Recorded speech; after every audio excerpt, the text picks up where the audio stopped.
দিনের অর্ধেক যেতেই মোবাইলের 2 GB ডাটা শেষ, সাথে নিয়ে গেছে মূল্যবান 100% চার্জ। এটা কেন হচ্ছে কিছুই বুঝতে পারছি না। যদি এমনটি তোমাদের সাথেও হয়ে থাকে তাহলে প্রথমেই পেজটি ফলো করবে এবং চ্যানেলটি সাবস্ক্রাইব করে পাশে থেকে বেল বাটনটি অন করে দেবে। আর মোবাইল স্ক্রিনে গিয়ে দেখবে কিভাবে এই ভয়ঙ্কর চলে যাওয়া শেষ করতে হয়। এটা শেষ করতে হলে অ্যান্ড্রয়েড মোবাইলের প্রথমেই সেটিংসে চলে যেতে হবে।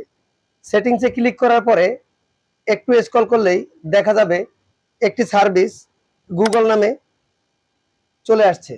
তো গুগলে ক্লিক করার পরে প্রথমেই দুটি অপশন থাকবে, একটি রিকমেন্ডেড এবং দ্বিতীয়টি অল সার্ভিসেস। তো আমি অল সার্ভিসে ক্লিক করব। অল সার্ভিসে ক্লিক করার পরে একটু নিচে স্ক্রল করলেই দেখবেন পার্সোনালাইজ ইউজিং শেয়ার ডাটা, এখানে ক্লিক করতে হবে। এখানে ক্লিক করার পরে দেখবেন দুটি অপশন আছে, অনেকের আবার 4টি অপশন আছে। তবে যার যে অপশনই আসুক সব অপশনগুলো বন্ধ করে দিবেন। আমি বন্ধ করে দিলাম। এখানের কাজ মোটামুটি শেষ। আমি এখন ব্যাক চলে গেলাম। ব্যাক যাওয়ার পরে আরেকটু নিচে স্ক্রল করলেই দেখতে পাবেন ইউজেস অ্যান্ড ডায়াগনস্টিক। তো আমাকে এখানে ক্লিক করতে হবে। এখানে ক্লিক করার পরে একটি অপশন আসবে, যে অপশনটি ইউজেস অ্যান্ড ডায়াগনস্টিক নামে অন করা আছে। আমাকে এই সেটিংসটিও অফ করে দিতে হবে। অফ করে দিলাম। তাহলে আমার দুটি সেটিংসই অফ করা শেষ।